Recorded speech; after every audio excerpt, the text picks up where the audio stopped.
പൊതുജനത്തോട് ഞാൻ എന്ത് പറയാനാ?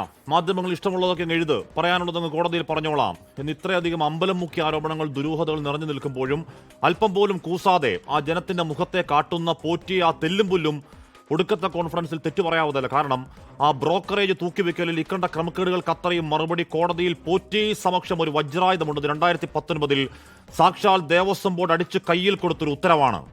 ആ UB ഗ്രൂപ്പിന്റെ മേധാവി വഴിപാടായി കൊടുത്ത് 30 കിലോ സ്വർണം പൊതിഞ്ഞ കൂട്ടത്തിലുള്ള ആ തങ്കപ്പാളി പകൽവട്ടത്തിൽ ചെമ്പാക്കി തുടങ്ങിയതാണ് കൊള്ളപ്പണിക്ക് ഗൂഢാലോചന. ആ ദ്വാരപാലക പാളികൾ മാസം ഒന്ന് കയ്യിൽ വെച്ച് അയാൾക്ക് തോന്നിയവാസം ഫ്രീ ഹാൻഡ് കൊടുത്ത ഉത്തരവിന്റെ ഉത്തരവാദികൾ ദേവസ്വം ബോർഡും അതിന്റെ പൊളിറ്റിക്കൽ നോമിനി അധ്യക്ഷനുമാണ് ആദ്യ കൾപ്പിറ്റ്. അത് കഴിഞ്ഞേ ഉള്ളൂ സാറേ. ഇടനിലക്കാർ, അവതാരങ്ങൾ, ഏതോ പോറ്റിയൊക്കെ ചേർന്ന ആ പ്രതിപ്പട്ടിക. ഞാൻ ഭരിച്ച 3 വർഷങ്ങൾ ഒരു ഇടാകൂടവും ഉണ്ടായില്ല, ഒരു സ്വർണ്ണപ്പാളിയും ആരും കൊണ്ടുപോയില്ലെന്ന് G. സുധാകരന്റെ ഒളിയമ്പ് കോൺഗ്രസ് ഭരണകാലത്തേക്കല്ല, അത് പിൻഗാമികൾക്ക് നേരെയാണ്. CPM മന്ത്രിമാർ കടകംപള്ളിക്കും വാസവനും നേരെയാണ്. അറ്റകുറ്റപ്പണിപ്പേരും പറഞ്ഞ് സാമഗ്രികൾ മലയിറക്കി കടത്തൽ തെറ്റാണ്, ചട്ടവിരുദ്ധമാണ്, മാനുവൽ ലംഘനം എന്ന് പറയുന്നത് മാപ്രകളല്ല. CPM നേതാവാണ് അനന്തഗോപൻ.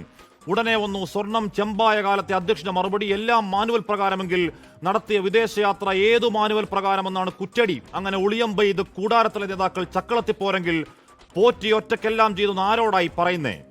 മോഷണമെന്ന് വിളിച്ചാൽ പോരാ. നിഷ്കളങ്ക വിശ്വാസികളുടെ വഞ്ചനാ വാർത്തകൾ, കാട്ടുകൊള്ളയുടെ ഡീറ്റെയിൽസ് ഓരോന്നായി പുറത്തു വരുമ്പോഴും അയ്യപ്പ സംഗമത്തിന് ബദൽ സംഗമക്കാർക്കടക്കം ഒരു സാമട്ടാണ്. ആർക്കും ദേവസ്വം ബോർഡ് ആസ്ഥാനത്തേക്ക് ഒരു പ്രതിഷേധം വേണ്ട, ചട്ടപ്പടി വാർത്താക്ക് അപ്പുറം രോഷങ്ങളില്ല.